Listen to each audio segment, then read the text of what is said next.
What do you mean the bank called about a loan I didn't sign for? I asked, gripping my phone tighter as I paced our kitchen. The knife I'd been using to chop vegetables lay abandoned on the cutting board, my dinner preparations forgotten as panic began to rise in my chest. There must be some mistake, Mrs. Crawford. I assure you, this isn't a mistake, the bank representative replied with practiced patience. Your signature is on the home equity line of credit documents. The funds were dispersed 3 weeks ago. How much? My voice dropped to a whisper, my free hand instinctively reaching for the kitchen counter to steady myself. The loan amount was $375,000 against your property at 1842 Aspen Drive. The room tilted slightly. I closed my eyes, trying to fight the wave of dizziness that washed over me. Our home, the Victorian craftsman we'd spent 5 years restoring, was worth nearly twice that, but the idea that someone had leveraged it without my knowledge made me physically ill. Every doorknob we'd polished, every floorboard we'd sanded, all of it suddenly felt vulnerable, violated. I need to see those documents, I managed, my voice firmer than I expected. I never signed anything. Of course. If you believe this is fraudulent, you should come to the branch immediately. I'm Lillian Crawford, 37, an interior designer specializing in historic home restorations in Portland, Oregon. My company, Heritage Revival, has built a solid reputation over the last decade.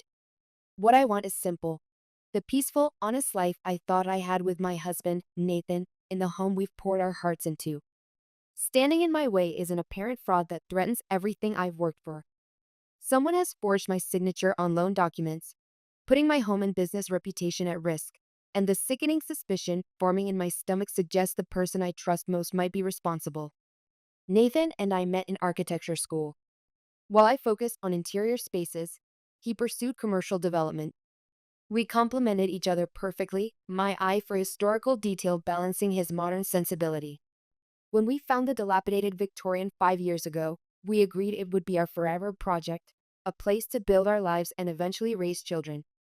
I still remember how we stood in the empty, dusty living room, holding hands as we envisioned what it could become. After ending the call, I opened our shared desktop computer to search for any financial documents Nathan might have stored there. The screen lit up to his email, left open and unattended, something he never did. A message preview caught my eye from Vanessa Morgan, subject: Closing documents. The condo closing is scheduled for Friday. I can't wait to see the look. The preview ended there. My heart hammered against my ribs. I clicked to open it fully, but the message had already been marked as read and moved to another folder I couldn't locate. Who was Vanessa Morgan? What condo closing? The questions echoed in my mind, each one bringing a new wave of anxiety that made my hands tremble slightly on the keyboard. Before I could search further, I heard Nathan's key in the front door. I quickly closed the email and turned to face my husband of 8 years, studying his expression as he entered. His smile seemed genuine, his kiss on my cheek automatic as he set down his briefcase. "Hey babe, how was your day?" he asked, loosening his tie. I watched his movements, searching for any sign, any hint that he was hiding something from me. "Interesting," I replied carefully, my voice surprisingly steady despite the storm of emotions inside me. "The bank called, something about a loan." For just a fraction of a second, his expression flickered, a micro-expression of alarm quickly masked by confusion. In that instant, I knew with devastating certainty things were far worse than a simple mistake. My stomach clenched as I recognized the look, the same one he'd given me when I'd asked about the late nights at the office, the password-protected phone, the unexplained expenses. Nathan and I built our life methodically, like designing a perfectly balanced room. We met in graduate school, bonding over coffee-fueled design charrettes and shared admiration for Frank Lloyd Wright. When we married at 29, we had a 5-year plan: establish our careers, restore a historic home, start a family by 35. The careers flourished. My interior design business thrived by word of mouth from Portland's historic district homeowners, while Nathan's commercial architecture firm landed increasingly prestigious projects. Finding our perfect fixer-upper took longer than expected, but when we discovered the neglected 1890s Victorian, we knew immediately it was meant to be ours. I still remember the excitement in Nathan's eyes as we walked through the empty rooms, his hand squeezing mine as he pointed out the original crown molding beneath layers of paint. We pulled our savings for the down payment with an agreement. I would lead the interior restoration. Nathan would handle structural and external renovations. Weekends disappeared into stripping woodwork, refinishing floors, rewiring ancient electrical systems. Each restored inch represented our shared future. The family part of our plan proved more elusive. After 2 years of trying naturally, we underwent fertility treatments. The physical toll fell on me. Daily hormone injections, invasive procedures, emotional devastation with each negative test. My body became a battleground of hope and disappointment, each month bringing a new cycle of pain. Nathan was supportive, attending key appointments and comforting me through failures, though he seemed increasingly distracted by work pressures.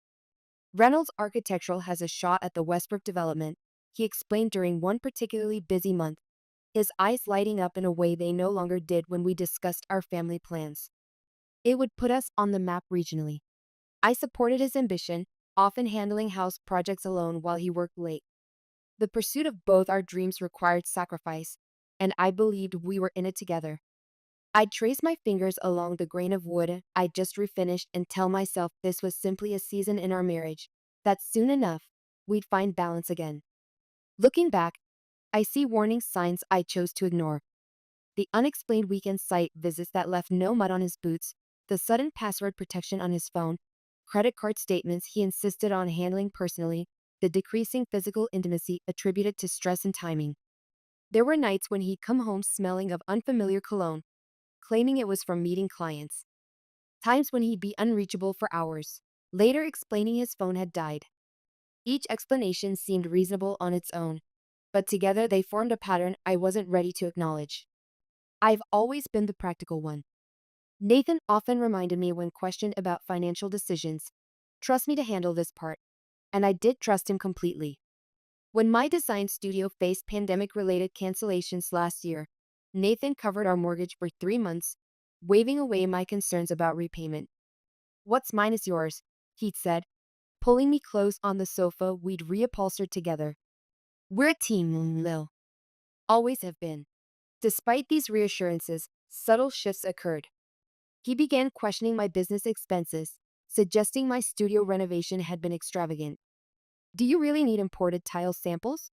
he'd ask, eyeing the materials I'd brought home.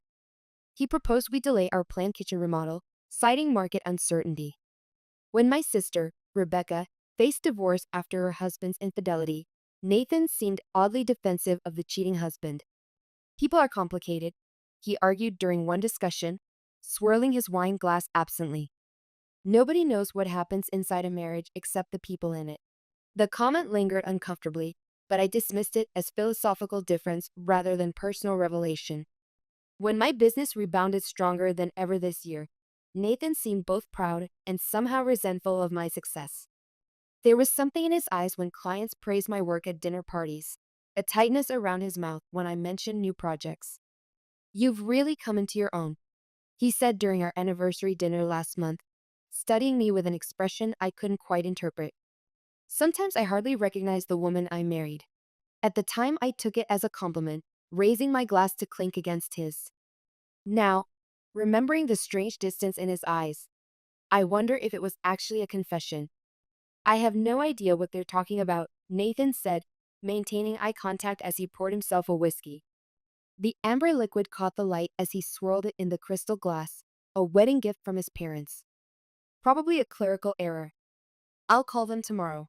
I nodded, watching him closely. In court testimony, I'd once heard liars often provide too much detail. Nathan was giving me just enough concern without over-explaining. Either he was innocent or very practiced. I noticed the slight tremble in his hand, the way he avoided my gaze while taking that first sip. They mentioned a signature. I pressed, moving closer, watching his face for reactions. "My signature. That's impossible. Unless..." He frowned, setting his glass down. "Remember when we refinanced last year? Could it be related to that?" The refinance had been legitimate, lower interest rate, no cash out. I'd signed those papers myself at the bank, remembered the weight of the pen in my hand, the significance of the commitment we were renewing together. This was completely different.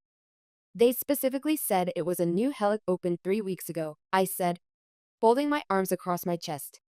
Nathan's phone chimed. He glanced at it, then quickly turned it face down on the counter, a gesture that sent waves of unease through my body. Well, it's definitely a mistake. Don't worry about it tonight. We'll sort it tomorrow. That night, sleep evaded me. Nathan's even breathing beside me felt like another deception. I stared at the ceiling we'd painted together, tracing the ornate medallion surrounding our light fixture with my eyes. When his phone chimed again with a text alert around midnight, he immediately woke and took it to the bathroom. The sliver of light under the door remained for nearly 15 minutes. I lay motionless, my heart pounding, mapping out my next steps with architectural precision. The next morning, I arrived at the bank the moment it opened. The loan officer, Ms. Kemp, seemed genuinely concerned as she retrieved the documents. Her expression registered surprise when I explained the situation, that I knew nothing about this loan. Here's the application and approval paperwork, she said, spreading several pages before me. As you can see, both signatures are present. I leaned forward, studying the papers carefully. My husband's signature looked authentic, each curve and line exactly as he would write it. Mine was a reasonable approximation, but clearly forged. Certain loop patterns were wrong. The slant was too severe. I felt a chill run through me as I realized how much effort had gone into copying my handwriting. How many practice attempts had Nathan made before he felt confident enough to forge this? This isn't my signature, I said firmly, my finger tracing the forgery. I never saw these documents. Ms. Kemp's expression grew troubled. Mrs. Crawford, I processed this application myself. Your husband brought in the signed paperwork. He said you couldn't come because of work commitments and, she faltered, clearly uncomfortable. And you didn't verify? I asked, hearing the edge in my voice. We did a verification call to the number on file to confirm, she replied defensively. And he's been a customer for years. Which number? She checked the application. The contact phone wasn't mine, but a number I didn't recognize. Another deception, another layer to the fraud. I need to know where the money went, I said, my voice surprisingly steady despite the roaring in my stomach. I felt as though I was standing on the edge of a precipice, knowing I had to look down but terrified of what I would see. Ms. Kemp hesitated. I can't divulge that without. This is fraud involving my name and my property, I interrupted, leaning forward. Either you tell me, or I call the police from this chair. She paled slightly, then turned to her computer. After several clicks, she said, the funds were wire transferred to Northwest Escrow Services on April 12th. An escrow company, property purchase. The condo closing from the email suddenly made sickening sense. My suspicions weren't just paranoia. They were reality. I thanked Ms. Kemp with mechanical politeness and walked out, my legs feeling oddly disconnected from my body. As I left the bank, my phone buzzed with a text from an unknown number. Viewing the property today. It's perfect. Thanks for making this happen for us, Jay. A message clearly not meant for me. J for Vanessa. The casual intimacy of it, for us, was like a physical blow. I nearly called Nathan to confront him, but stopped myself. Confronting him now with only partial information would give him time to construct explanations, hide evidence, maybe move the money again. I sat in my car, hands gripping the steering wheel until my knuckles turned white, forcing myself to think strategically. Instead of calling, I typed, "New phone, who is this?" and waited, heart hammering. The response came quickly. "Very funny, Nathan, it's Vanessa, still meeting at the condo at 2. I stared at my phone, the final piece clicking into place. There was no mistake, no misunderstanding. While I'd been designing our dream home, my husband had been designing his escape with another woman, using our home equity to fund their love nest. My fingers hovered over the keyboard, trembling slightly.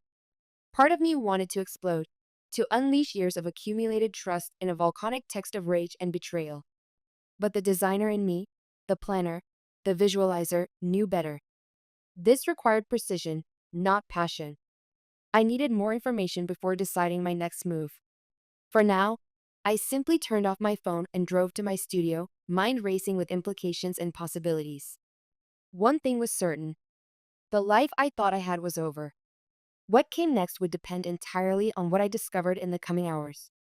At my studio, I searched property records for recent transactions involving Northwest Escrow. Nothing under Nathan's name appeared, but a pending sale to Vanessa Morgan jumped out immediately. A two-bedroom condo in Pearl District for $368,000, almost exactly the loan amount. The sleek glass building in the photo was everything our Victorian wasn't: modern, minimalist, new. I wondered if that was the point: to erase all traces of the life we'd built together. I needed proof connecting Nathan to this purchase. Confronting him with suspicions would only yield denials. I needed evidence that would crumble his defenses, that would make lying futile. Around noon, I returned home, knowing Nathan would be at a client meeting. Our shared desktop contained years of financial documents. Surely some trail existed. But when I attempted to access our cloud storage, the password had been changed. Likewise, our shared spreadsheets for household finances were suddenly not found. Nathan was erasing his digital footprint, covering his tracks with the same methodical care we'd once used to restore century-old trim work. I called our accountant, Walter, with whom we'd filed taxes for years. My hands shook as I dialed, and I had to force my voice to sound normal. Lillian, perfect timing. His cheerful voice greeted me. I was about to call Nathan back about the documentation for that investment property. Did he find the purchase agreement? My breath caught. Investment property. The condo. He mentioned buying as a rental. He called yesterday about how to structure it for tax purposes, said it was your joint venture, right? I I managed, my mind racing. Can you remind me what he's already told you? I want to make sure we're aligned. I hated the deception, but needed information more than moral high ground right now. Walter chuckled. Not much, just that you two purchased a condo as an investment, but he wanted it kept separate from your personal finances for some reason. I advised against it. Married filing jointly makes that complicated. He said he'd explain further when he brought the paperwork. Thanks, Walter. I'll make sure he calls you back. So Nathan was creating a paper trail of my involvement, establishing plausible deniability. If questioned, he could claim I knew about the condo all along. The careful construction of his lies was breathtaking in its thoroughness and devastating in its betrayal. Desperate for answers, I drove to the property address. The modern high-rise contrasted sharply with our lovingly restored Victorian, all glass and steel where our home was wood and warm brick. I parked across the street, watching the entrance, unsure what I was even hoping to see. The building stood tall and impersonal against the Portland skyline, its reflective windows giving nothing away. I felt exposed sitting there, as if the building itself was watching me, judging me for not being sleek and modern enough. Each minute that passed made the knot in my stomach tighten further. At precisely 2 p.m., a sleek black Audi pulled up. Nathan stepped out, checking his reflection in the glass door before entering the building. He looked confident, relaxed, happier than I'd seen him in months.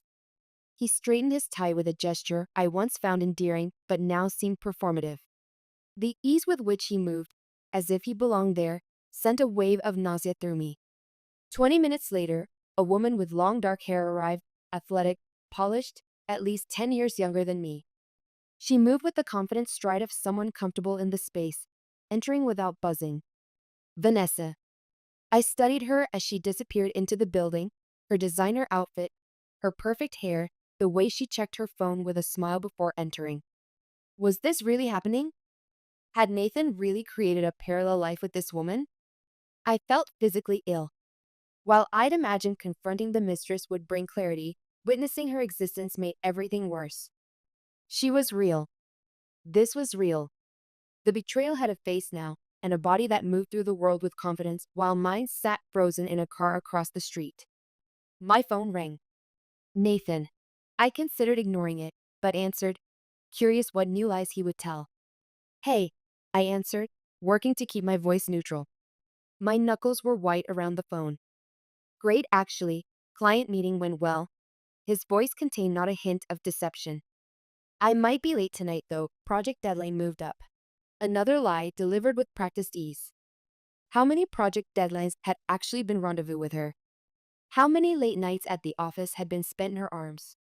No problem, I have design boards to finish anyway. I was surprised at how normal I sounded, how easily I could play this role now that I knew it was just that. A role in a performance I hadn't realized we were staging. That's my girl, always working. Love you. The casual love you nearly broke me. How could he say those words coming from her apartment? Coming from the place he'd purchased with money stolen from our home? When I returned home, I found an envelope from the bank containing loan documents. They'd been mailed to our home address rather than delivered electronically, likely Nathan's attempt to intercept them. I now had physical evidence of the forgery. The sight of my falsified signature made my skin crawl. It was close enough to be convincing to a stranger, but wrong in ways only I would notice. The careful mimicry felt more violating than if he'd simply scrawled my name. I called the bank's fraud department, explaining my signature had been forged. They opened an investigation immediately, putting a freeze on the remaining loan funds, approximately $7,000, that hadn't yet been dispersed. The representative's voice was professionally sympathetic, but I wondered how many calls like mine they received each day, how many other women were discovering treachery in their own homes. That evening, Nathan texted that he'd be working late at the office. I replied with a simple, okay, then drove to his office building. The lights were off, the parking lot empty. His car was nowhere to be seen. A small, irrational hope I'd been harboring, that there was some explanation beyond the obvious, finally died. I sat in my car in the dark parking lot, feeling the weight of truth settle around me.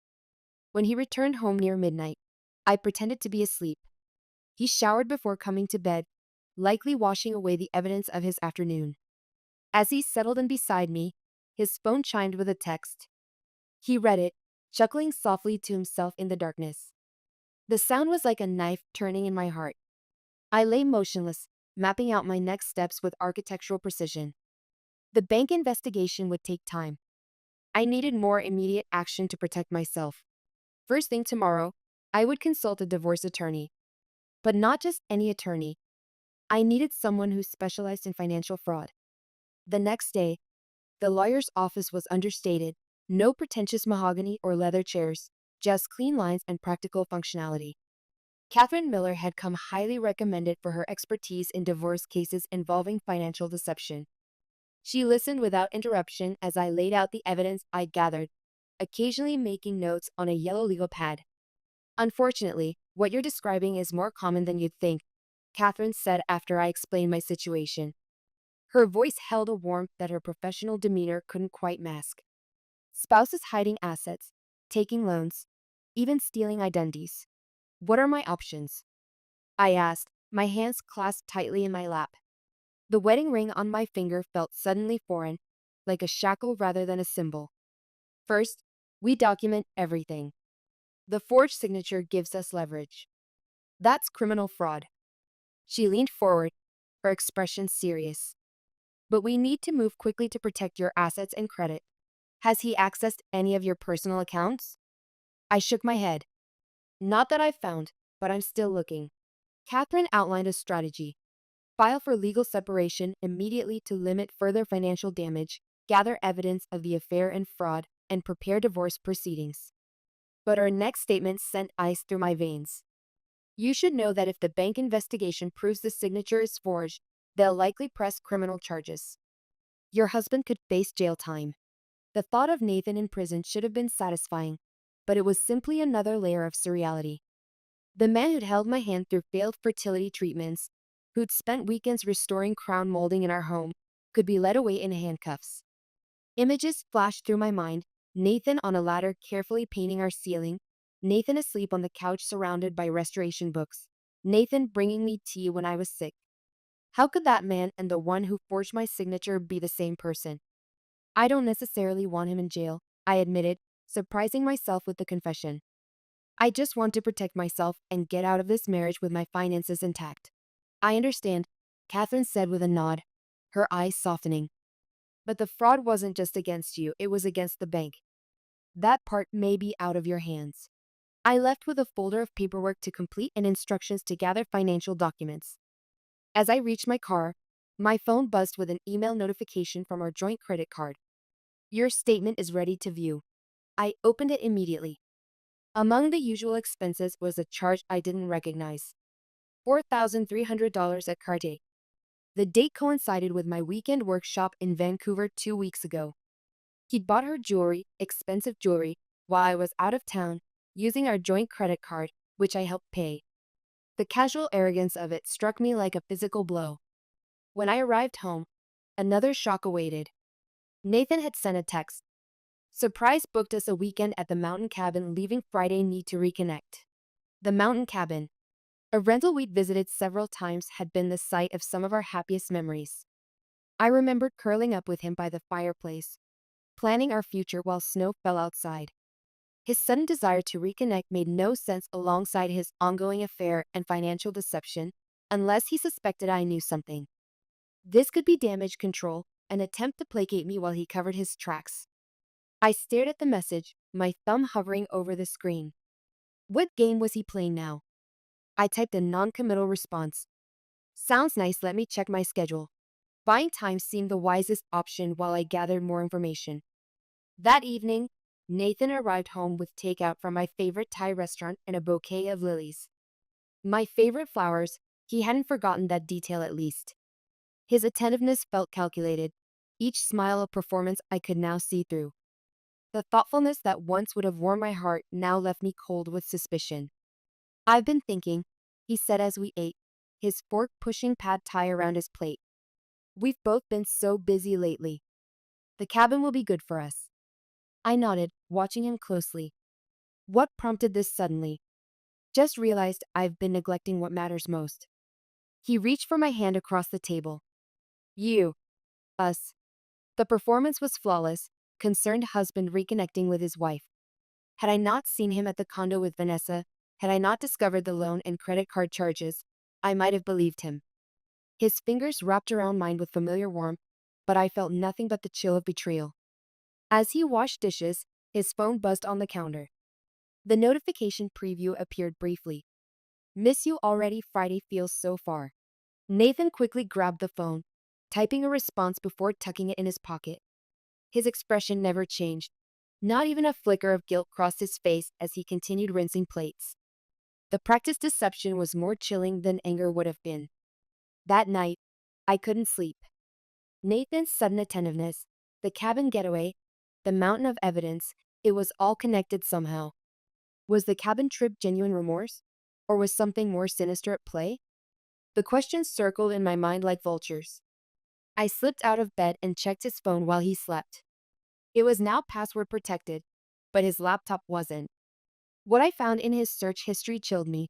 Life insurance payout, spouse accident, hiking accidents, Oregon, undetectable poisons. With sickening clarity, I understood the cabin wasn't a reconciliation, it was a remote location where an accident could happen. Nathan wasn't trying to save our marriage.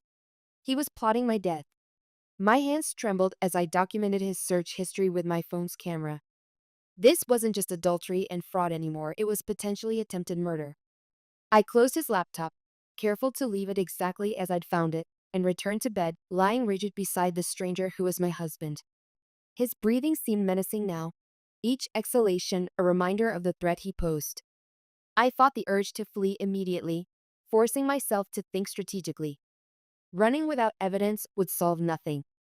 Dawn found me still awake, my mind racing through options. I called Catherine the moment her office opened. I need to meet today. It's urgent. My voice wavered, betraying the sleepless night and mounting fear. What's happened? She asked, immediately alert. I found something. Concerning. Very concerning. I couldn't bring myself to say the words aloud, as if speaking them might make them more real. Come in at 10, she said without hesitation. I'll clear my schedule. 2 hours later, she reviewed my evidence with a grim expression. The searches alone aren't conclusive, but combined with everything else, we need to involve the police. Her matter-of-fact tone helped anchor me as the reality of my situation became increasingly surreal. By afternoon, I'd filed a police report and obtained an emergency restraining order. Detective Sarah Connor, a veteran officer specializing in domestic cases, took my statement with professional detachment that somehow made it easier to share the horrifying details. "We'll investigate the searches and monitor his activity," she assured me, her eyes reflecting a compassion her professional demeanor couldn't completely mask. "In the meantime, you shouldn't return home. Is there somewhere safe you can stay?" My sister, Rebecca, offered her guest room without hesitation. "That bastard," she muttered when I explained the situation, pulling me into a fierce hug that nearly broke my composure. "I always thought Nathan was too perfect." "I know," I whispered, finally allowing tears to fall. "So did I." With the restraining order in place and police notified, I felt marginally safer, but a new problem emerged. I needed access to our home to retrieve important documents and possessions, yet couldn't risk encountering Nathan. "I'll go with you," Rebecca volunteered, her expression determined. "We'll wait until he's at work." The plan seemed solid until Nathan texted, "Working from home today, missing you, still thinking about our weekend getaway." He knew I discovered something. His home presence was strategic, preventing me from retrieving anything without confrontation. The walls seemed to be closing in around me. I needed a distraction to get him out of the house. After consideration, I texted, "Can we meet for lunch? Need to talk." Suggesting a restaurant 40 minutes away would give Rebecca and me enough time to enter the house, grab essentials, and leave before he could return. My heart pounded as I waited for his response. "Sure," he responded immediately. "Noon at Riverside Grill, perfect." As expected, Nathan left promptly at 11:20. Rebecca and I waited until his car disappeared before approaching our home. Using my key, we entered quickly, heading straight for the important documents in my office. The familiar scent of the house, lemon polish and old wood, hit me with unexpected force. This was my home, the place I'd poured my heart into, and now I was sneaking through it like a thief. "Hurry," Rebecca urged, keeping watch by the window. "Get what you need and let's go." I gathered my passport, birth certificate, business documents, and irreplaceable family photos. In our bedroom, I retrieved the jewelry my grandmother had left me. Everything else could be replaced. As I passed Nathan's office, a notification sound emanated from his desktop computer. Without thinking, I glanced at the screen and froze. A text message preview had appeared from Vanessa. "Excited about our trip, she'll never figure it out right." The cabin trip wasn't intended for me at all. It was for them. The searches about accidents and poison must have been for some other purpose. Perhaps another aspect of his plan I hadn't yet uncovered. My mind raced with the implications. "Lillian, we need to go," Rebecca called urgently. His car just turned onto the street. Panic surged through me. Nathan had never intended to meet me for lunch. He'd seen through my ruse and circled back immediately. "He's coming back," I hissed, rushing toward the front door. Too late. He's pulling into the driveway. We were trapped.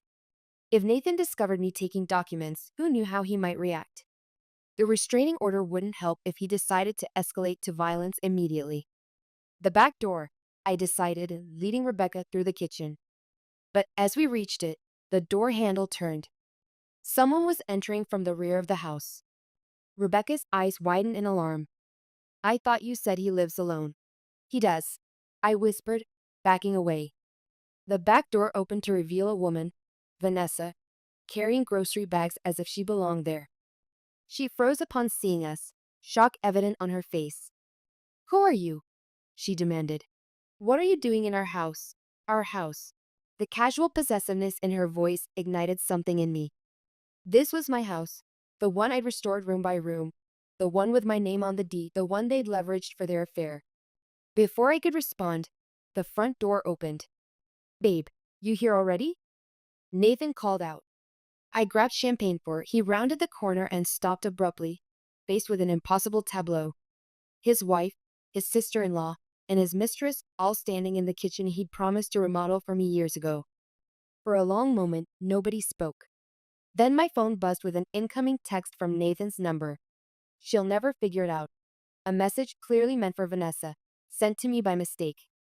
The text notification illuminated my phone screen for all to see. My sister glanced at it, then at me, her expression shifting from fear to indignation. Wrong number, dear, I said, holding Nathan's gaze as I typed the response. His phone chimed. The color drained from his face as he checked the message, realization dawning that he just texted his secret to the very person he was hiding it from. Lillian, I can explain, he began, setting down the champagne bottle. Let me help you understand what's happening here. I interrupted, my voice eerily calm. You forged my signature on a home equity loan for $375,000. You used that money to buy a condo for your girlfriend. You charged a $4,300 credit purchase to our joint credit card, and you researched ways to make my death look accidental. Vanessa's head snapped toward Nathan. What is she talking about? What death? She backed away from him, the grocery bag still clutched in her arms. She's confused, Nathan stammered, looking desperately between us. Lillian, you're not thinking clearly. The police have your search history, I continued, each word precise and measured, along with evidence of identity theft and bank fraud. There's a restraining order against you, which you're violating right now. As if on cue, sirens wailed in the distance. Detective Connor had promised to drive by periodically to ensure my safety during document retrieval. Your things will be on the lawn in an hour, I said, my voice steady despite the adrenaline coursing through me. I've already changed the locks, the security system passwords, the garage door code. You can't just. I already have. I held up my phone, displaying photos of his search history. Would you like me to forward these to Vanessa? To your parents? Your firm's partners? The sirens grew louder. Nathan's expression shifted from denial to desperation. This is my house too, he protested weakly. Actually, it's not. Not anymore. I handed him a document from my folder, the preliminary filing for divorce on grounds of fraud and adultery. You'll be served officially tomorrow, but consider this a preview. Rebecca opened the front door as a police cruiser pulled up. Detective Connor stepped out, hand resting casually on her holstered weapon. Everything okay, Mrs. Crawford? She called. Mr. Crawford was just leaving, I replied. Permanently. True to my word, Nathan's belongings appeared on our front lawn precisely 1 hour later. Rebecca and I worked methodically, emptying his closet, boxing his precious architecture books, stacking his expensive electronics in neat piles. Each item we carried out felt like shedding another layer of the life I thought we had. The beautiful cashmere sweater I'd given him for Christmas, the collection of vintage drafting tools he'd so lovingly displayed, all of it now just stuff, divorced from meaning. Neighbors watched from windows and porches, curiosity overcoming discretion. I could feel their eyes, their whispers, but found I didn't care. The shame wasn't mine to carry. Are you sure about this? Rebecca asked softly as we carried out another box. You could sell it all instead. I don't want anything from him, I replied, surprising myself with how much I meant it. Not a penny, not a memory. Vanessa had fled immediately after the police arrived. I wondered what Nathan had told her about me, about our marriage. Had he played the victim? The misunderstood husband? Or had he simply made me invisible, a non-entity in his parallel life? Nathan returned as we finished, standing impotently beside his BMW as strangers examined his life's possessions spread across the yard. He looked smaller somehow, diminished without the framework of our marriage to hold him up. You've made your point, he called, his voice lacking its usual confidence. Can we please talk about this like adults? I didn't respond, instead tossing his monogrammed robe onto the growing pile. The fine silk caught the afternoon light, a reminder of another anniversary gift I'd carefully selected while he was already planning his exit. This isn't fair. He tried again, moving closer. That loan was for us, for our future. I finally turned to face him. The man I'd loved for a decade stood before me, but I saw him clearly now, the calculation behind his charm, the selfishness masquerading as ambition. Which part? I asked quietly. The part where I die in a hiking accident, or the part where you move your girlfriend into my house? His face contorted. You're twisting everything. I never. Save it for your attorney, Nathan. You'll need a good one. I walked past him, back toward the house that was now truly mine alone. Epilogue. 6 months later, the divorce was finalized. The bank's fraud investigation had provided irrefutable evidence of Nathan's deception, resulting in criminal charges. Rather than risk trial, he accepted a plea deal, financial restitution, probation, and a permanent mark on his record. His architectural firm, unwilling to associate with scandal, asked for his resignation. The condo purchased with the fraudulent loan was sold to repay the bank. The remaining debt, nearly $60,000 after the sale, became Nathan's sole responsibility. The marriage's dissolution left him with little beyond his BMW and the clothes on his back. As for me, I kept the house, purged of his presence, and redecorated to my taste alone. The Victorian's good bones remained, but I changed everything else: paint colors, furniture arrangement, even the garden plantings. Creating a space that had never known his touch became a form of therapy. My business thrived as clients, hearing fragments of my story, sought my expertise in transforming spaces after life's unexpected renovations. Your eye for renewal is exceptional, one client told me, not knowing how personally I understood the concept. Standing in my newly designed living room, watching autumn light filter through windows I'd stripped and restored myself, I realized Nathan had unwittingly given me a gift. In attempting to destroy what we'd built, he had forced me to rebuild something stronger, a life designed entirely by my own hand, secured with the wisdom that comes from weathering betrayal and emerging intact. I ran my fingers along the mantle we'd once uncovered together, feeling the grain of the wood but none of the old pain. The house was mine now, truly mine, each corner reflecting only my vision. And I would never again share my foundation with someone who might undermine it. Whatever I built next would be on solid ground, with clear eyes and careful planning. After all, that's what good designers do. The day I signed those mortgage papers was one of the proudest moments of my life. My name is Carol, and at 45 years old, I finally had my own house after years of apartment living and saving every penny I could from my advertising manager position. After my divorce 15 years ago, I'd thrown myself into my career, building a stable life, but missing that sense of truly belonging somewhere. That little two-story house with a small backyard represented more than just a real estate purchase. It was freedom from my parents' constant criticism and my sister Jessica's never-ending drama. But the real cherry on top was what I did the very next weekend. I adopted Max, a 7-year-old golden retriever with soulful brown eyes that seemed to hold years of stories behind them. The shelter volunteer explained he'd been abandoned by his previous family when they decided a dog was too much trouble after the kids grew older. Something in his cautious gaze connected with me instantly, like we both understood what it meant to be cast aside. My parents had always shut down my pleas for a dog with the same excuse. Dogs are dirty, they smell, and they ruin furniture. No matter how much I begged or promised to take care of everything myself, the answer was always a firm no. So instead, I channeled my love for animals into volunteering, spending every Saturday throughout high school and college walking dogs and cleaning kennels at the local shelter. Now, watching Max explore my new house, his new home, I felt a sense of completion I'd never experienced before. He sniffed every corner, his tail wagging tentatively as he investigated his surroundings. I could see the hesitation in his movements, the way he would glance back at me as if asking permission, the lingering effects of being abandoned by the family he trusted. "This is your home now, buddy," I whispered, my voice catching slightly. "No one's ever going to leave you again." Within days, we settled into a routine. Morning walks before I headed to the advertising agency, evening training sessions, and weekend adventures at the dog park.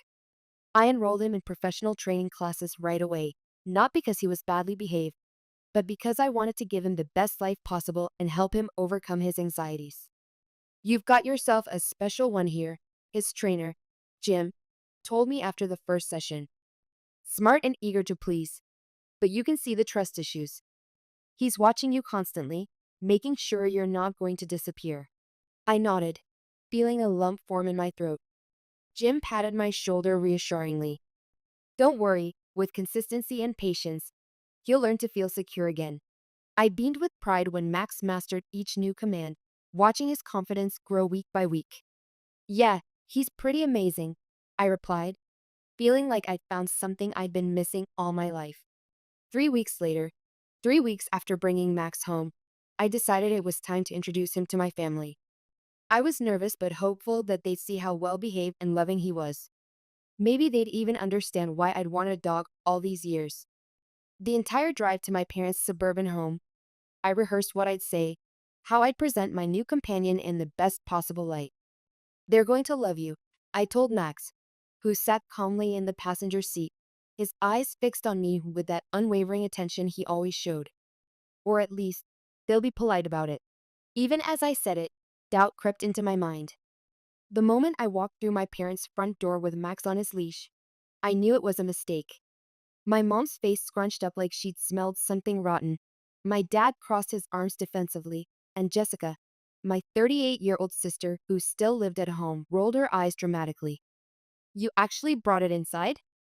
Mom said, stepping back as if Max might attack her designer shoes at any moment.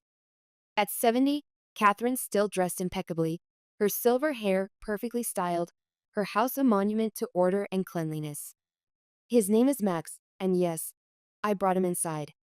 "It's February and freezing outside," I replied, trying to keep my tone light despite the immediate tension. I could feel my shoulders tightening, that familiar childhood feeling of never quite measuring up washing over me. Dad glanced at Max, who was sitting perfectly at my side just like we practiced.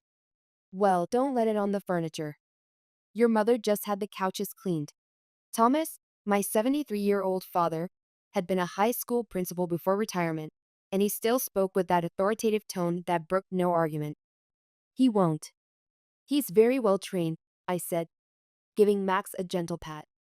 He looked up at me with those trusting eyes, completely unaware of the cold reception he was receiving. A surge of protectiveness rose in my chest. We moved to the kitchen where Mom had prepared lunch. Max laid quietly under the table near my feet as we ate, not making a sound, exactly as I'd hoped he would behave. "So, Jessica," Mom started, her voice immediately warming, "tell Carol about your job interview." Jessica straightened up, her face brightening. "Yeah, this marketing firm practically guaranteed I'll get it.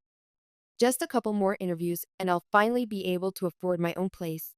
A place where I can live however I want without constantly having to check with Mom and Dad about everything." The irony wasn't lost on me. At 38, she complained about our parents' control while still living under their roof and following their rules. I bit my tongue, remembering all the jobs she'd been guaranteed over the years, all the plans that somehow never materialized. "Well, we're very proud of you," Dad said, beaming at her.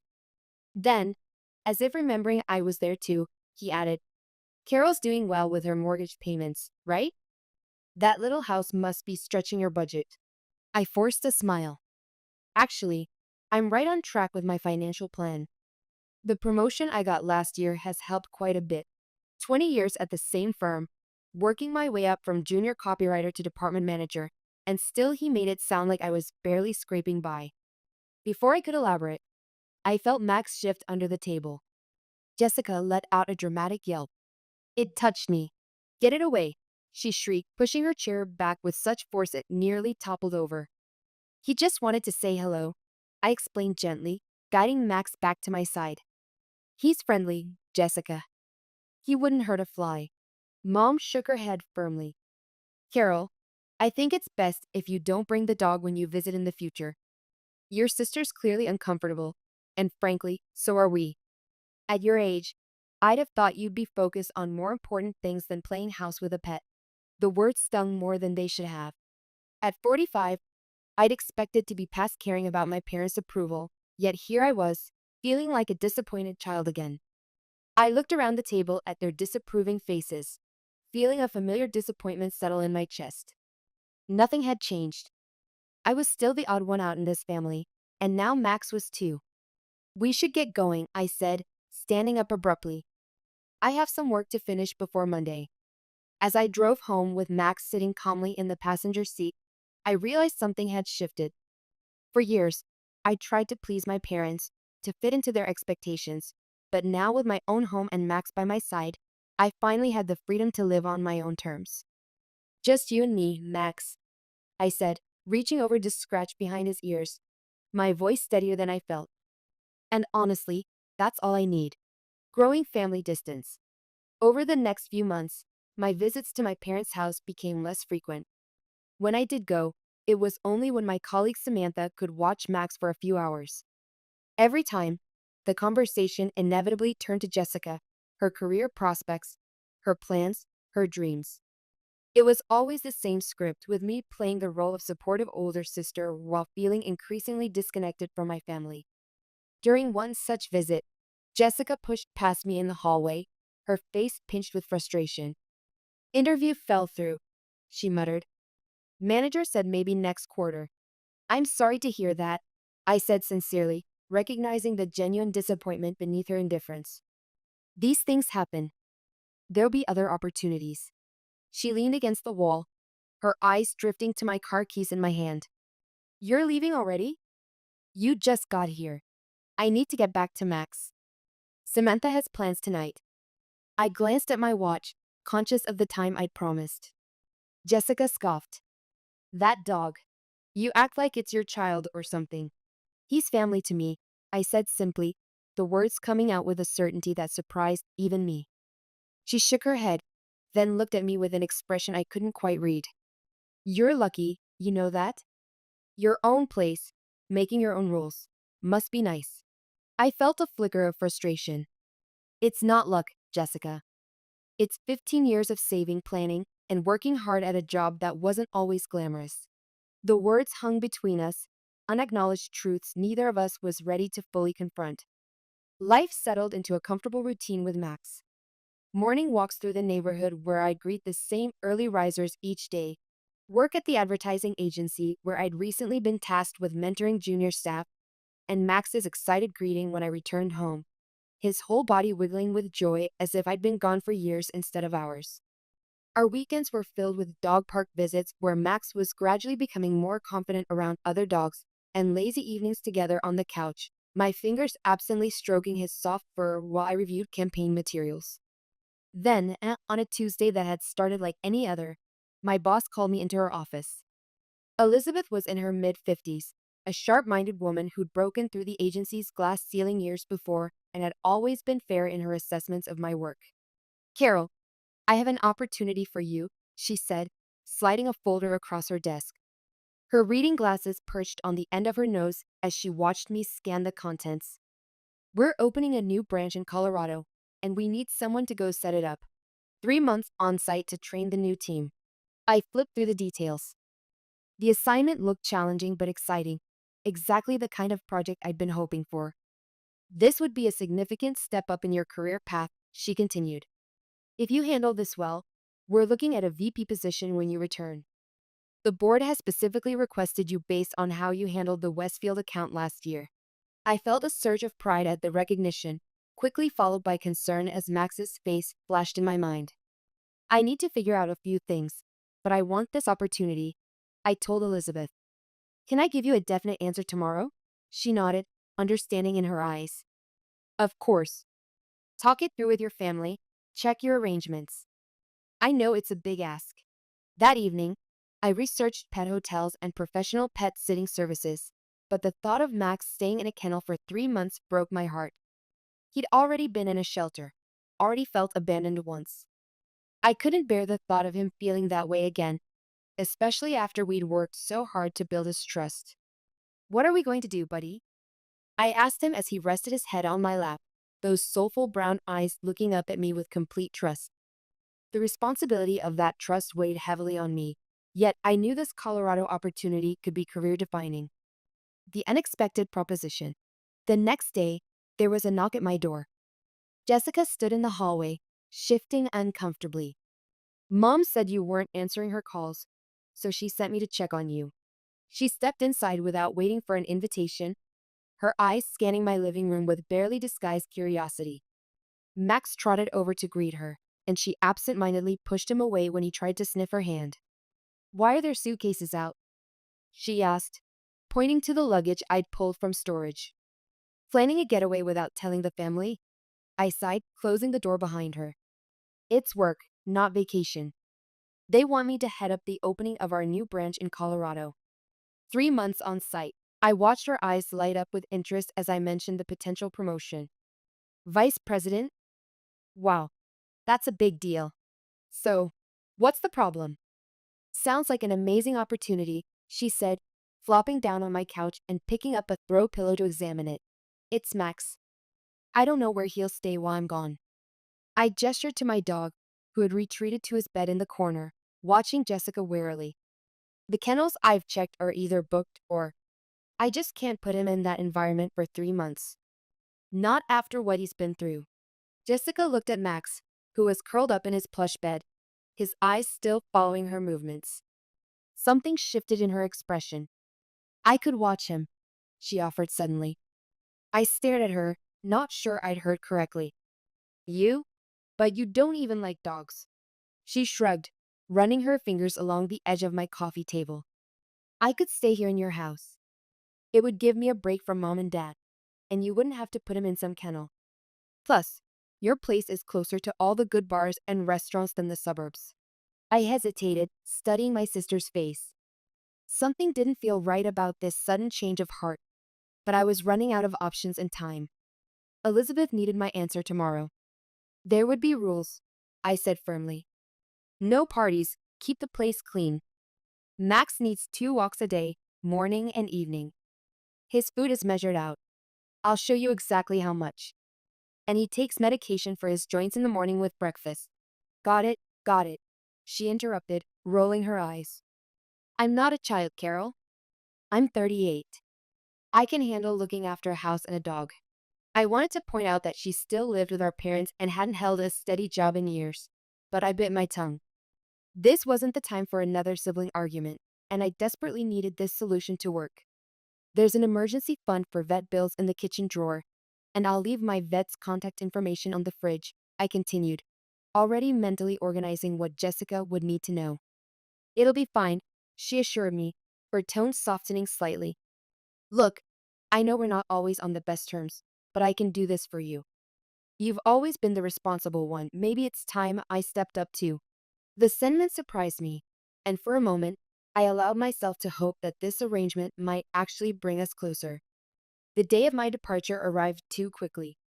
Jessica showed up with 2 large suitcases, looking more like she was moving in permanently than pet sitting.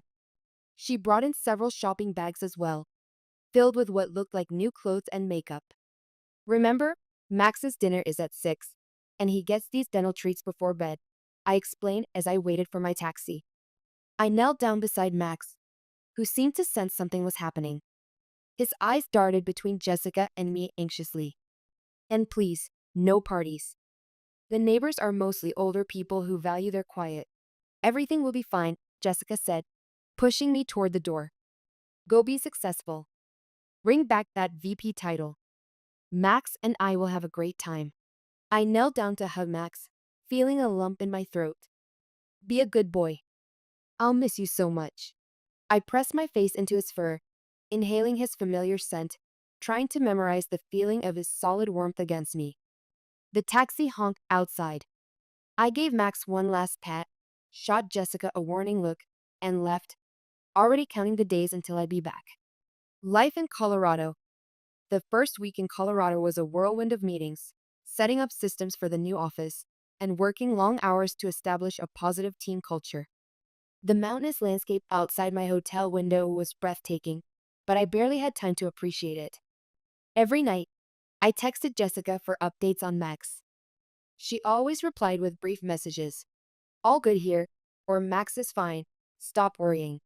Occasionally, I managed to video call her, and seeing Max's face on screen, hearing his excited bark when he recognized my voice, eased my anxiety. Is he eating okay? Taking his medicine? I'd ask, trying to catch glimpses of my house in the background of the video. Yes, Carol, he's perfectly fine. You're more anxious than he is, Jessica would reply, often tilting the camera away before I could see too much of the surroundings. By the 3rd week, I'd settled into a routine. The new team was enthusiastic, and I found myself enjoying the challenge. My predecessor had left things in disarray, but I was making significant progress reorganizing the department and establishing clearer workflows. Elizabeth called regularly for updates, always sounding pleased with my reports. You're proving the board right about you, she told me during one call. Keep this up, and that VP position is a certainty. Jessica's updates continued, always positive, always brief. Something about their uniformity began to nag at me, but I pushed the concern aside. I had enough to focus on with the project. Then, late one evening, as I was reviewing budget projections in my hotel room, my phone rang. It was Mrs. Clark, my elderly neighbor from the house next door. "Carol, dear, I hate to bother you," she began, her voice tight with annoyance. "But there's been quite a disturbance from your house these past few nights. Loud music, many people coming and going at all hours, and I'm concerned about your dog. He's been barking and crying a lot. It doesn't sound like he's happy." My stomach dropped. "How long has this been going on?" "Well, the first week was quiet enough," Mrs. Clark replied. "But this past week, almost every night there's been parties.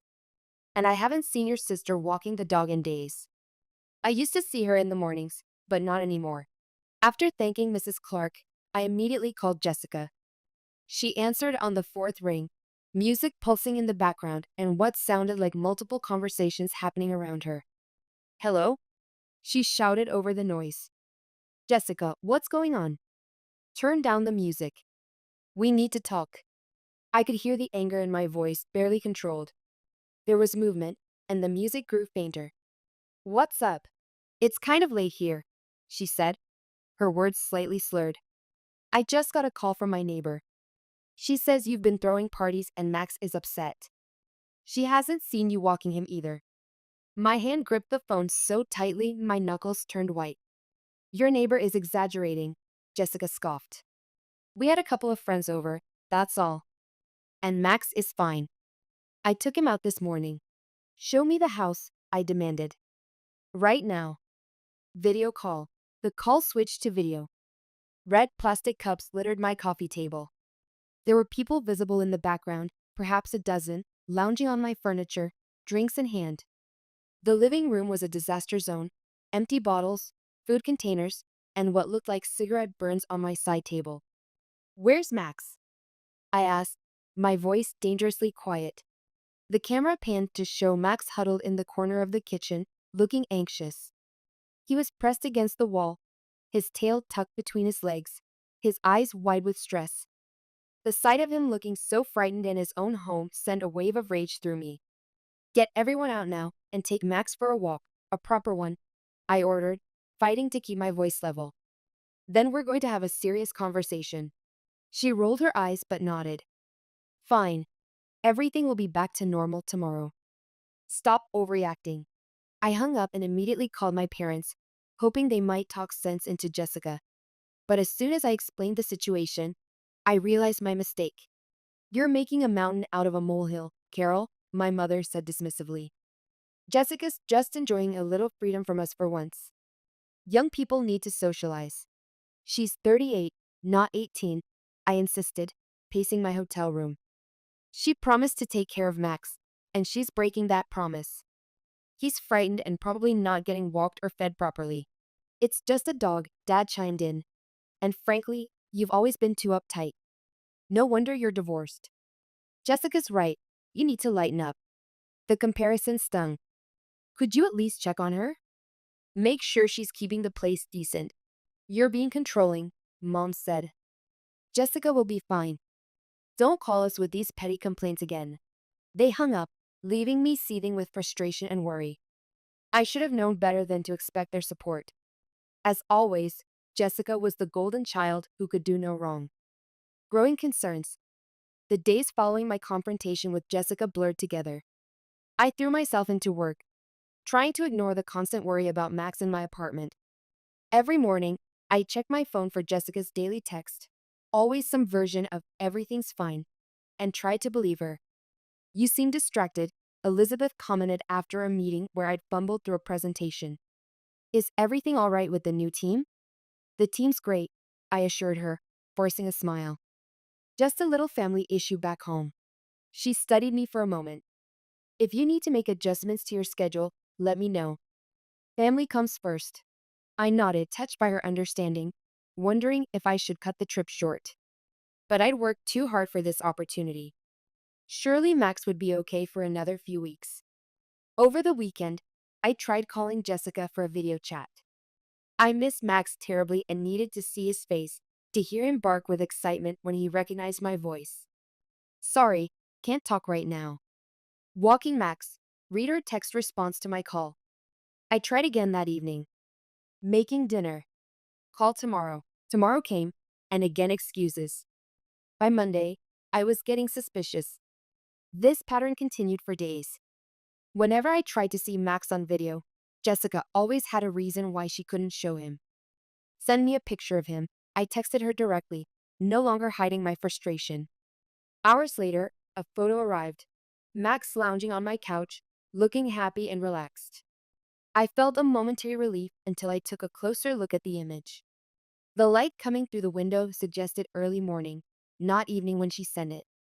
I scrolled back through my text history, finding earlier photos she'd sent. There it was, the exact same image, sent 3 weeks earlier. She was recycling old photos. My heart raced as panic set in. Why would she send old pictures unless something was wrong with Max? With shaking hands, I dialed Mrs. Clark's number.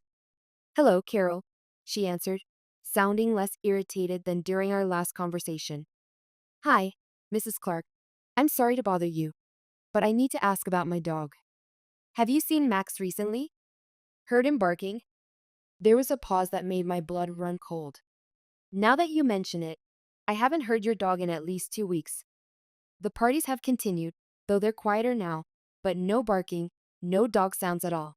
I thanked her and hung up, my mind racing with terrible possibilities. Where was Max? What had Jessica done? I immediately texted my sister. I need to see Max. Video call now. The message showed as read, but no response came. I called again, straight to voicemail. I left a message, my voice trembling with a mixture of fear and rage. Jessica, I know you're lying about the photos. Call me back immediately and show me Max, or I swear I'll call the police and report him stolen. Hours passed with no response. I couldn't concentrate on work, couldn't eat, couldn't think about anything except Max. The night passed in a sleepless blur as I checked my phone every few minutes hoping for a response that never came. By morning, I knew I couldn't wait any longer. I called Elizabeth, my fingers trembling as I dialed. Elizabeth speaking, she answered on the second ring. It's Carol. I need to go home, I blurted out. It's an emergency. Carol, what's wrong? My boss sounded concerned. I explained the situation as calmly as I could, though I could hear my voice cracking. I think something's happened to my dog. My sister won't answer my calls, and my neighbor hasn't seen or heard him in weeks. I understand you're worried, but we're in the middle of this project. Could you wait until the weekend? She suggested gently. I shook my head even though she couldn't see me, tears threatening to spill. I know this project is important for my career. I know I'm risking my promotion, but Max is family to me, and I can't sit here doing spreadsheets when he might be. I couldn't finish the sentence. There was a long pause on the other end, then a sigh. I had a dog growing up. Rusty. If I were in your shoes, I'd do the same thing. Another pause. Go. You've already accomplished most of what we needed anyway. We can handle the rest. The return. I booked the first flight I could find, packed my bags in a frenzy, and headed to the airport. By the time my plane landed, it was nearly midnight. I took a taxi straight to my house, rehearsing what I would say to Jessica. The fury that had been building inside me for the past 24 hours had crystallized into something cold and hard. As the taxi pulled up to my building, I could hear music from my house. Great, another party. I paid the driver, grabbed my suitcase, and marched up the walkway. The music grew louder as I approached my door. The scene that greeted me was exactly what I'd expected. About a dozen people sprawled across my living room drinking from red cups. My furniture pushed against the walls to make space for dancing, the air reeking of alcohol and cigarettes. I dropped my suitcase with a thud, walked to the speaker system, and yanked the plug from the wall. The sudden silence made everyone freeze and turn toward me. Party's over, I announced, my voice steady despite the rage boiling inside me. Everyone out now. There were confused murmurs, but something in my expression must have conveyed that I wasn't to be argued with.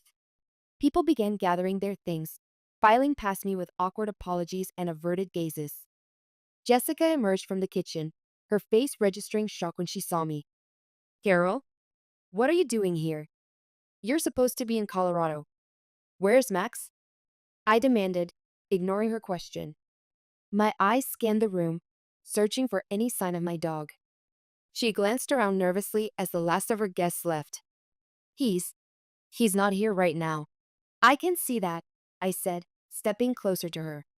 My heart was pounding so hard I could feel it in my throat. Where is he, Jessica? Something in her expression changed. A flicker of vindictiveness crossed her face. Fine, you want to know where your precious dog is? I got tired of him. He wouldn't stop barking whenever we had people over. He was ruining all my fun. My heart dropped. What did you do? I took him to a shelter, she said, her voice cold. He was a pain in the ass anyway. Always needing walks and special food and those stupid medications. I have better things to do. The world seemed to stop. I stared at my sister, this person I'd grown up with, now a complete stranger to me. In that moment, I hated her with an intensity that frightened me. Get out, I whispered. Pack your things and get out right now, or I swear I'll do something we'll both regret. You can't kick me out, she protested, but her voice wavered. Where am I supposed to go? Back to mom and dad. To a hotel. I don't care. My voice was ice. You have 15 minutes to get your stuff and leave. After everything I've done for you, all the times I've covered for you, loaned you money, listened to your problems. And this is how you repay me? By abandoning my dog at a shelter? She opened her mouth as if to argue, then closed it again. Something in my expression must have told her this wasn't a battle she could win. Silently, she went to the guest room and began packing. The moment she was gone, I collapsed onto the couch, exhaustion and fear washing over me. Max was in a shelter somewhere, but which one? There were at least a dozen in the city. I pulled myself together and grabbed my phone. It was past midnight, far too late to call any shelters, but I could email them. I drafted a quick message describing Max. Golden Retriever, male, 7 years old, microchipped with my contact information, and sent it to every shelter I could find online. Sleep was impossible. I spent the night cleaning up the mess from Jessica's parties and trying not to cry every time I came across one of Max's toys. His bed in the corner of my bedroom was empty, his leash hanging untouched by the door. By morning, I was running on coffee and anxiety. I started calling shelters the moment they opened. The first 4 had no record of a dog matching Max's description. The 5th call changed everything. Yes, we did have a lab mix brought in about 2 weeks ago, the woman on the phone confirmed. Female said it was a stray she'd found, but he had a microchip. We've been trying to contact the owner, but the phone number listed goes straight to voicemail. My old number. I changed it a year ago and updated it everywhere except apparently Max's microchip registry. That's my dog, I said, my voice breaking. His name is Max. I'm Carol Weber. I can come right now with proof of ownership. We close at 5, the woman said kindly. We'll be waiting for you. I thanked her profusely, grabbed my purse and car keys, and rushed out the door. The shelter was on the other side of town, a 30-minute drive that felt like hours. All I could think about was Max, scared, confused, wondering why I'd abandoned him. The reunion, when I arrived, I practically ran to the front desk, identification and adoption papers in hand. The staff verified my information and led me to the kennel area. And there he was, curled up in the corner of a cage looking smaller somehow. His golden coat had lost some of its shine, and he didn't immediately look up when we approached. Max, I called softly. His head snapped up, ears perking. The moment of recognition, his eyes locking with mine, will stay with me forever. He jumped to his feet, tail wagging so hard his whole body shook, and let out a joyful bark that echoed through the shelter. The staff member opened the cage, and Max bounded into my arms, licking my face, whimpering with happiness. I hugged him tightly, tears streaming down my face, whispering apologies he couldn't understand, but somehow seemed to forgive anyway. I'm so sorry, boy. I'm so sorry I left you with her. My voice broke as I held him, feeling his ribs more prominently than before. I'll never leave you again. After completing the necessary paperwork to reclaim him, we walked out of the shelter together. Max stayed pressed against my leg the entire drive home as if afraid I might disappear again if he lost contact. I kept one hand on him, reassuring us both of our connection. Back at the house, I gave him a thorough bath, checked him for any health issues, finding him thinner but otherwise okay, and fed him his favorite food. That night, he slept in my bed, something I'd never allowed before, but rules seemed less important now than keeping him close. He curled against me, his warm weight a comforting presence I hadn't realized how desperately I'd missed. The confrontation. The next morning, my phone rang. It was my mother. Carol, we need to talk about what happened with Jessica. She began without preamble. She's very upset. She's upset? I laughed incredulously, my free hand resting on Max's head as he sat beside me at the kitchen table. She abandoned my dog at a shelter and trashed my house. Don't be so dramatic. It was just a dog, and she was only having a little fun with her friends, my mother said dismissively. You need to apologize for throwing her out with nowhere to go. Beside me, Max rested his head on my lap, looking up with those trusting brown eyes that had kept him waiting for me at the shelter. This was the final straw. No, I said firmly. I'm not apologizing. Max is family to me, even if you don't understand that. And until Jessica takes responsibility for what she did, and until you and Dad stop making excuses for her, I don't want to hear from any of you. Carol Elizabeth Weber. My mother gasped. You don't mean that. You choose a dog over your own family? I'm choosing to surround myself with beings who respect me and who I can trust, I replied, surprising myself with my calmness. Right now, that's not you, Dad, or Jessica. I need some time and space, Mom. Please respect that. Well, she huffed, clearly not expecting this level of resistance from me. When you come to your senses, you know where to find us. Goodbye, Mom. I hung up before she could respond, my heart racing but my mind clearer than it had been in years. For so long I tried to meet my family's expectations, to be the daughter they wanted. But in that moment, I decided to be the person I needed to be for myself and for Max. The following weeks weren't easy. My parents and Jessica called and texted repeatedly, alternating between guilt trips and angry accusations. I blocked their numbers. I needed space to heal, to rebuild the trust that had been shattered, not just between Max and me, but my trust in my own judgment. New beginnings. Work was a welcome distraction. Elizabeth was understanding about my early return, and though I hadn't completed the full 3 months in Colorado, she was impressed with what I'd accomplished in the time I was there. The team speaks very highly of the systems you put in place, she told me during my first day back. And the retention strategy you developed has already shown promising results. The promotion we discussed came through, bringing with it a welcome salary increase that I immediately put toward a doggy daycare service for the days I couldn't work from home. I found a place that specialized in dogs with anxiety issues, where the staff sent me daily updates and photos. Life settled into a new rhythm. One Saturday morning while at the dog park, Max made friends with a German shepherd named Luna. As Max and Luna played, I struck up a conversation with Luna's owner, Richard. He was in his early 50s, with kind eyes and an easy smile, dressed in casual clothes that couldn't quite hide what I suspected was a very fit physique. Your retriever seems much more confident with other dogs than when you first started coming here, he observed, watching the two dogs chase each other. You've noticed us before? I asked, surprised. He smiled sheepishly. I'm a veterinarian. Professional habit. I notice all the dogs and their humans. He extended his hand. Richard Bennett.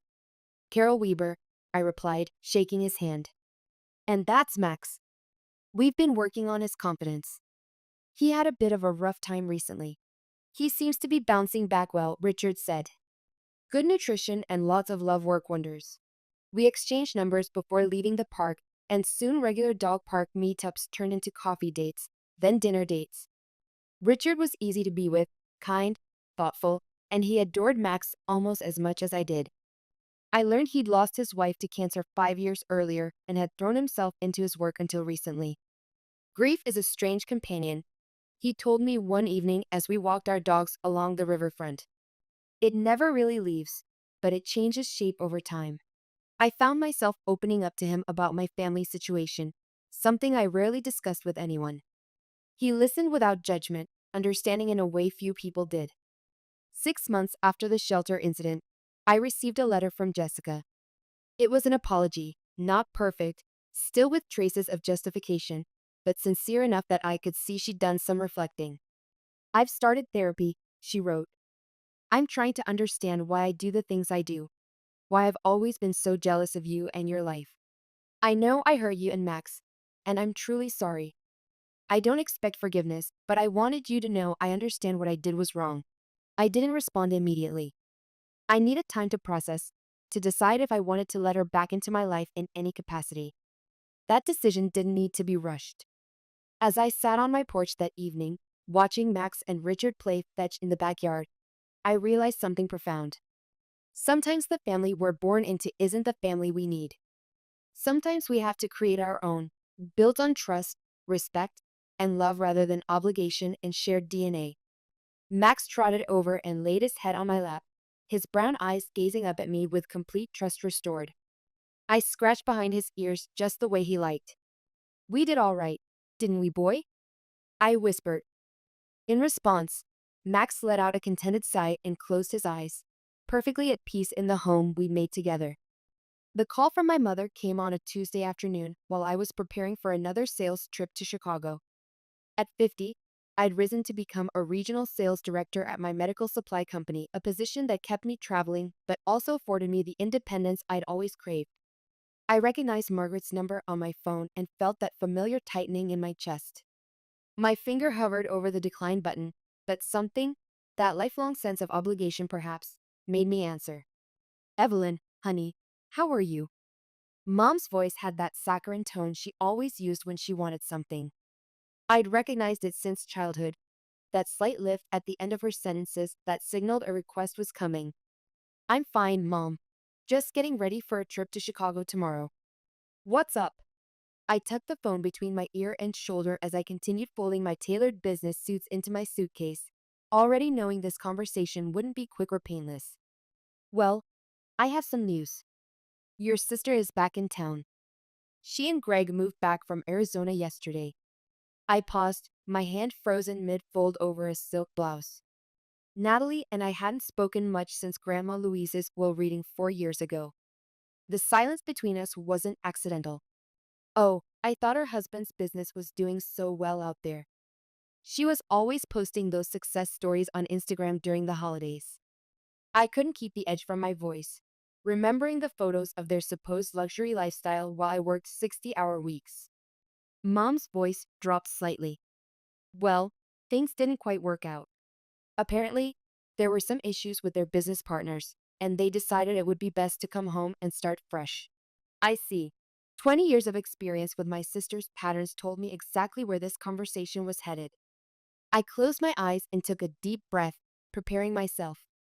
The thing is, honey, Margaret continued, her voice taking on that pleading quality that had worked on me since childhood.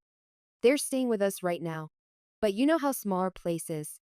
Richard's knees are getting worse, and having them in the guest room means he has nowhere to do his physical therapy exercises. I counted to 5 in my head, a technique my therapist had suggested years ago. It rarely worked, but I tried anyway. Mom, are you asking what I think you're asking? Well, that house your grandmother left you has 3 bedrooms, and you're all alone in that big place.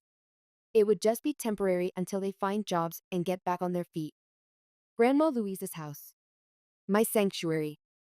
The one place that was truly mine after a childhood spent feeling like a guest in my own home. After Dad died when I was 5, Mom married Richard just 18 months later. Then came Natalie, and suddenly I was an afterthought, useful only when there were responsibilities to shoulder. How temporary is temporary? I asked, already knowing the answer wouldn't be honest. Oh, not long at all. A month or 2 tops. Greg already has some promising interviews lined up. I doubted that, but what could I say? The guilt was already creeping in, that familiar feeling that had been my companion since childhood. The voice that whispered I was selfish for wanting my own space, for not immediately offering help. Fine, they can stay in the blue bedroom, but only until they find their own place. I mean it, Mom. 2 months maximum. After hanging up, I sat on the edge of my bed and let memories wash over me. My chest felt heavy, like someone had placed a weight on it. At 50, I should have been able to say no, to set boundaries. Yet here I was again, giving in. Natalie was 6 years younger than me, Richard's biological daughter. From the moment she was born, she became the center of our family's universe. While Mom and Richard doted on her, I found refuge at Grandma Louise's house. Dad's mother never tried to replace my parents, but she gave me something they couldn't: undivided attention. Weekends at her house became my escape from Natalie's chaos at home. She'd enter my room without knocking, borrow my things without asking, and throw tantrums when told no. Mom and Richard always defended her. "She's just a child, Evelyn. Don't be so uptight." College had been my first real taste of freedom. Living in the dorms, I could finally have my own space that no one invaded. Then, during my senior year, Grandma Louise passed away. I was devastated, but amid my grief came an unexpected gift. She left me her house and savings. It wasn't a fortune, but it was enough to help me start my life debt-free. Natalie's reaction was swift and entitled. "This isn't fair. We should sell it and split the money." "She wasn't your grandmother," I'd replied, standing my ground for once. "She was my dad's mother, not related to you at all. But we're still family." "Mom, tell her." And true to form, Mom and Richard had gently suggested I consider sharing with my sister. I refused, and our already strained relationship fractured further. We barely spoke after that, except for obligatory family gatherings. I attended her wedding when she was 26, watching her marry Greg, a man 3 years her senior with family money and business connections. They moved to Arizona shortly after, and I was secretly relieved to have her even further from my life. Now, 4 years later, they were back, and soon they'd be in my house. I rubbed my temples, feeling a headache starting to form. My job as a sales director for a medical supply company kept me traveling regularly, something I usually enjoyed. Now, those business trips would serve a different purpose: escapes from whatever chaos Natalie would inevitably bring into my home. A week later, they arrived with 6 suitcases of designer clothes and accessories. At 44, Natalie still had the same self-centered approach to life she'd had at 14. She hugged me with artificial enthusiasm, her expensive perfume nearly choking me, while Greg shook my hand firmly, his smile not quite reaching his eyes. "Eve, it's been forever," Natalie gushed, using the nickname I'd always disliked. "The house looks exactly the same. Don't you ever redecorate?" I bit back a sharp response.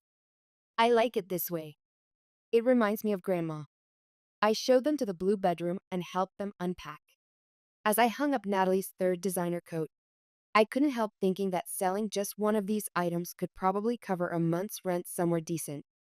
At dinner that night, Greg cleared his throat. "I've got some promising leads already. I'm meeting with an old college friend tomorrow who works in investment banking." "That's great," I said, genuinely hoping he'd find something quickly. 50 years of experience had taught me hope and reality rarely aligned when it came to my family, but I could still try. Natalie twirled her fork in her pasta, which I'd spent an hour preparing after a full day at work.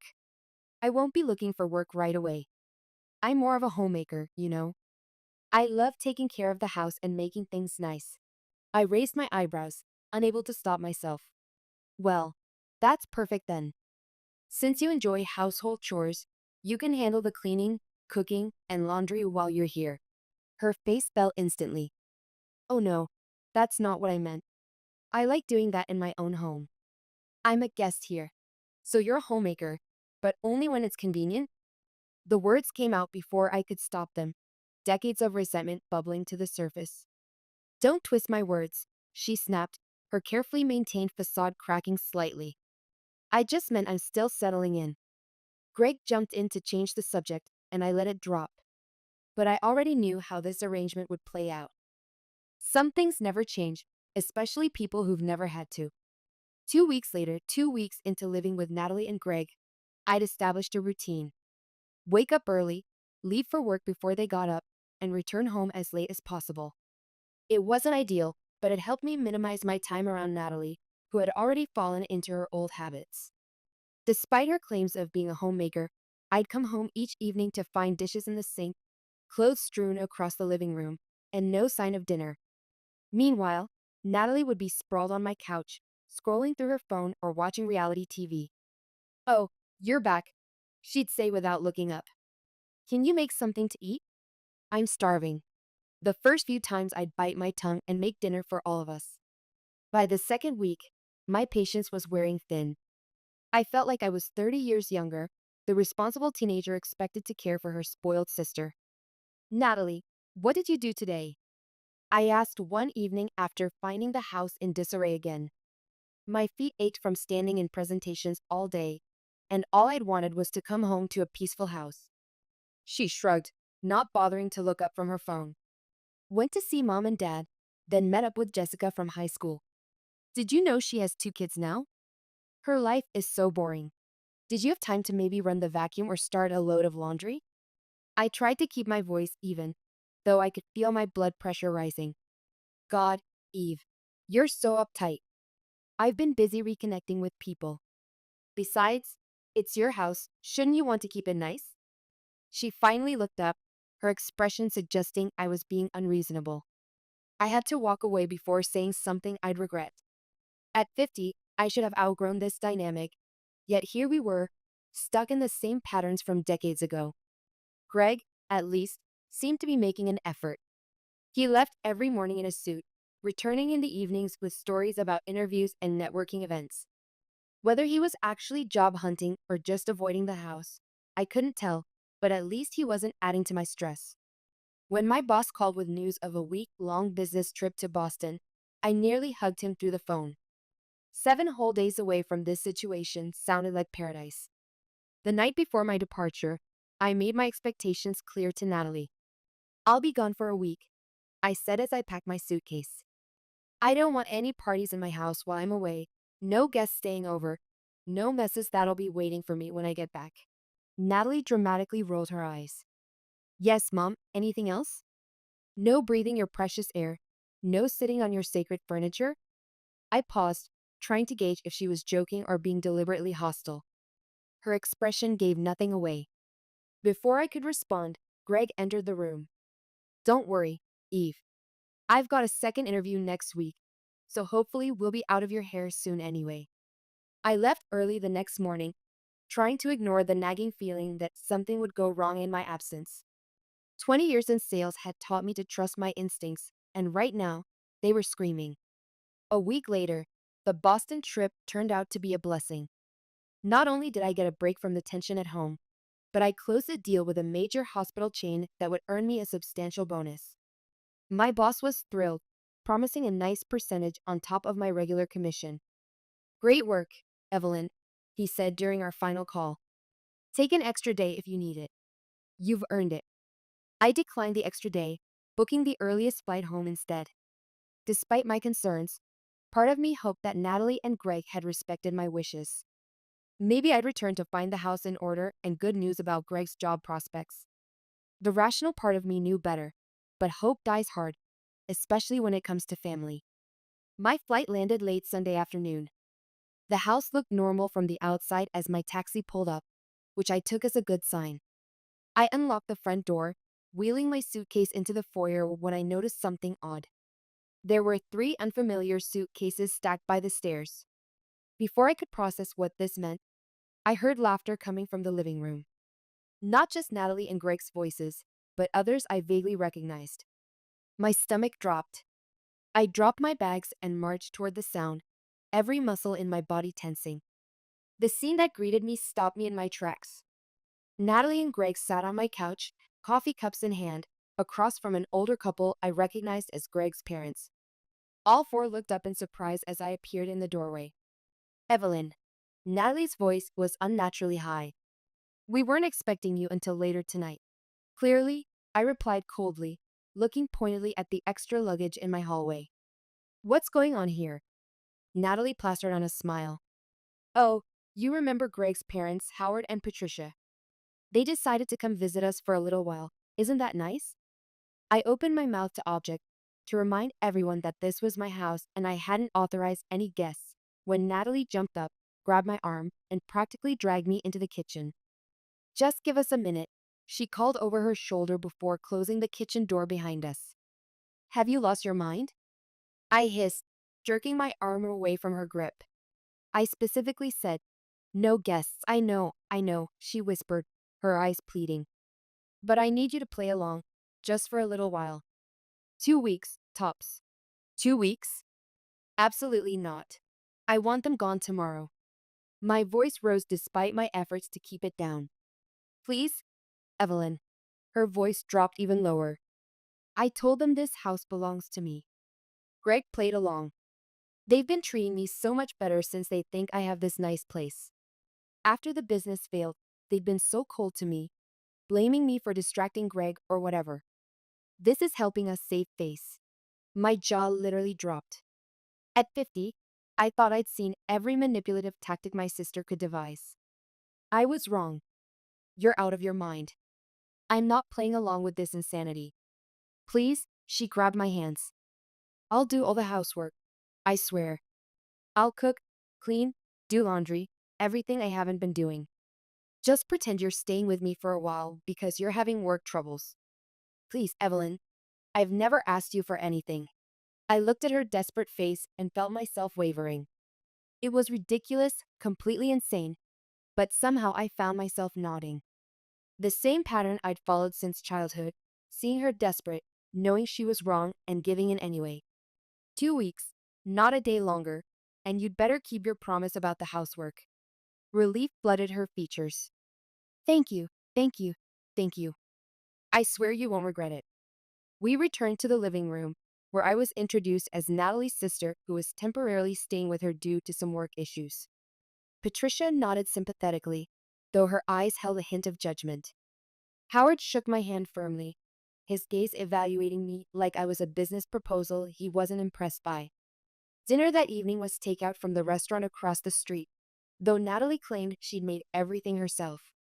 Howard and Patricia dominated the conversation, explaining how their son's business had failed due to unscrupulous partners and cutthroat competitors, never once suggesting that Greg might bear any responsibility.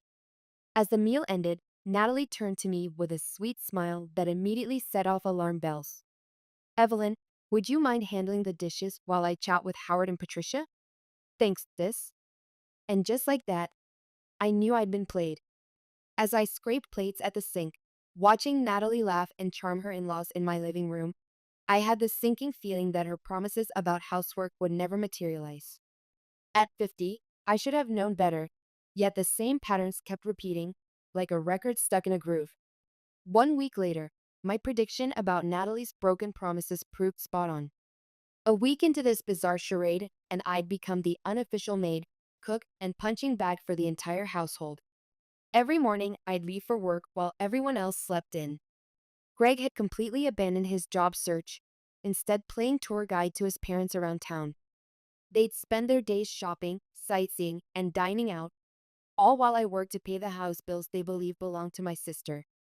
When I'd return each evening, Natalie would make a show of cooking dinner for her in-laws, which meant ordering takeout, transferring it to my grandmother's serving dishes, and then parading it out as her own creation. She'd even mess up the kitchen to make it look like she'd been cooking all day. Evelyn, could you help clean up the kitchen? Became her nightly refrain, always delivered with Patricia and Howard watching. Since you're staying with us, it's only fair you contribute. The irony of these words in my own home stung each time.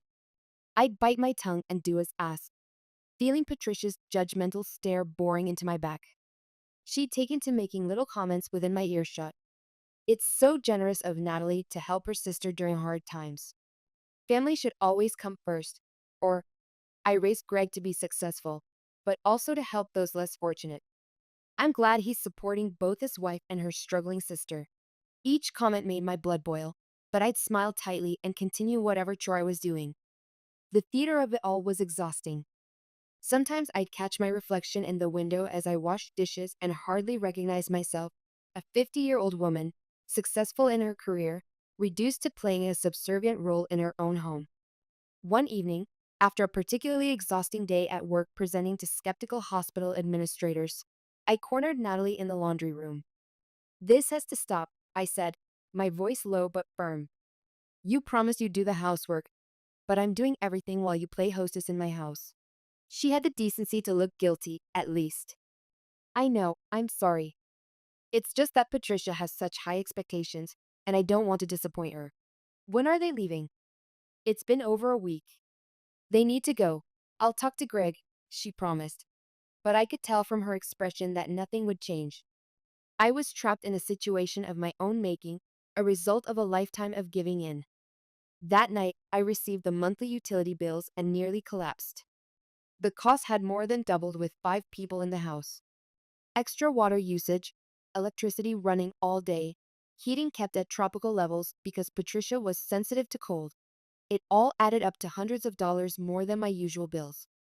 I stormed downstairs, bills in hand, finding Natalie alone in the kitchen. "Look at this." I thrust the papers at her. "The utilities have doubled. You need to pay at least half." Natalie scanned the bills, her eyes widening.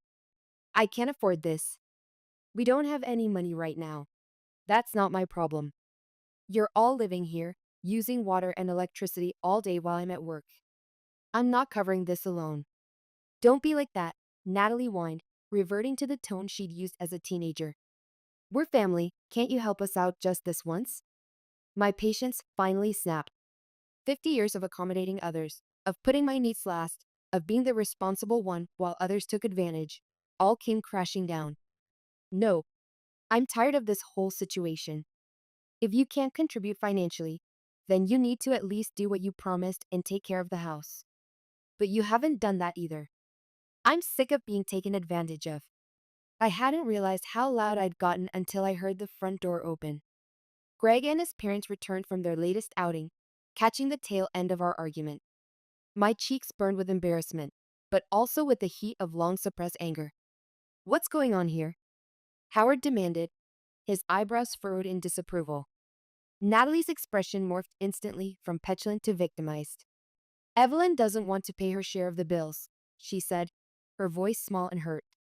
I stared at her in disbelief. After everything, she was still throwing me under the bus. Patricia stepped forward, her face stern. "Young lady, I don't understand your attitude. Your sister has generously opened her home to you during your difficulties, and this is how you repay her? By refusing to contribute?" "That's not what I started, but Howard cut me off. "Frankly, we've noticed your lack of gratitude since we arrived. Natalie cooks and maintains this beautiful home while you just come and go as you please, taking advantage of her goodness." My head was spinning. The sheer absurdity of being lectured about taking advantage of Natalie in my own house was too much. Without another word, I grabbed the bills and retreated to my bedroom, locking the door behind me. I could hear them downstairs, their muffled voices rising and falling. I imagined Natalie playing the victim, her in-laws comforting her, all at my expense. The injustice of it burned in my chest. Here I was, 50 years old, successful in my career, yet still trapped in the same family dynamics that had defined my childhood. When hunger finally drove me downstairs for dinner, the atmosphere was frigid. Patricia and Howard barely acknowledged my presence, while Natalie avoided meeting my eyes. Only Greg seemed uncomfortable with the tension, fidgeting with his napkin and attempting small talk that quickly died. Then Patricia cleared her throat. "Natalie dear, my father always taught me that honesty and respect are the foundations of any household." "Of course, Mom," Natalie replied, suddenly attentive. "Which is why we feel we must speak up." Patricia shot a pointed look in my direction. "We don't think it's working out having your sister here. She's clearly taking advantage of your hospitality, and frankly, her attitude is affecting the peace of your lovely home." I nearly choked on my water. This was surreal, like being in a twisted alternate reality where everything was backward. Howard nodded in agreement. "You've been more than generous, but there comes a point where you have to put your own family first." "Greg agrees, don't you, son?" Patricia pressed. Greg mumbled something unintelligible, studying his plate intently, his discomfort palpable. Patricia continued, her voice firm with conviction. "We think it would be best if Evelyn found other living arrangements soon." All eyes turned to Natalie, waiting for her response. I watched her curiously, wondering if she'd finally come clean about whose house this actually was.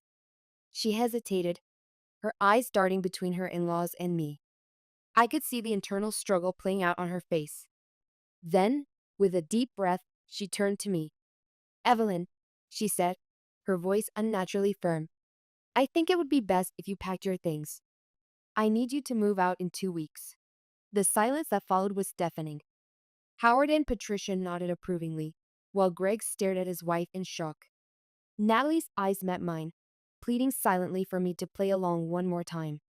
But something in me had finally snapped. I'd reached my breaking point, not with a bang, but with a quiet, profound clarity. I was done being the family doormat. Done sacrificing my peace for people who never appreciated it. Done living by rules that only seemed to apply to me. I slowly stood up, placed my napkin on the table, and looked around at the people who had invaded my life and my home. For the first time, I saw them clearly, not as family I was obligated to appease, but as adults making choices that disrespected me. "No," I said quietly. "I don't think I will." The room fell silent after my refusal. Patricia's mouth hung open in shock, while Howard's face reddened with indignation. "Excuse me," Patricia finally sputtered. "This isn't your decision to make, young lady." I felt a strange calm spreading through me, replacing the anger and frustration. At 50, I was finally ready to stand my ground, not with rage but with dignity. I leaned forward, placing my palms flat on the dining table, my grandmother's table in my house. "Actually, it is. Everyone in this room has exactly 2 days to pack their things and leave. And I mean everyone." Natalie's face drained of color. "Evelyn, please, can we talk about this in private?" "No more private talks, Natalie. I'm done with the lies and manipulation." I turned to Patricia and Howard. "There's something you should know. I've let Natalie and Greg stay here temporarily because they needed help, but this is my house. I own it. I pay the bills." Patricia's eyes narrowed suspiciously. "Natalie, is this true?" Natalie looked like she might throw up. "I can explain. You told us this was your house." Howard's voice had turned dangerously quiet. "You showed us around like you owned the place." Greg finally spoke up. "Dad, we were just trying to save face. After the business failed, we didn't want you to know how bad things had gotten." The next few minutes were chaos. Howard and Patricia shouted at Greg and Natalie. Natalie cried and tried to defend herself. Greg sat with his head in his hands, looking defeated. I stood watching the fallout of my sister's lies crumbling around her. Finally, I'd had enough. "Quiet."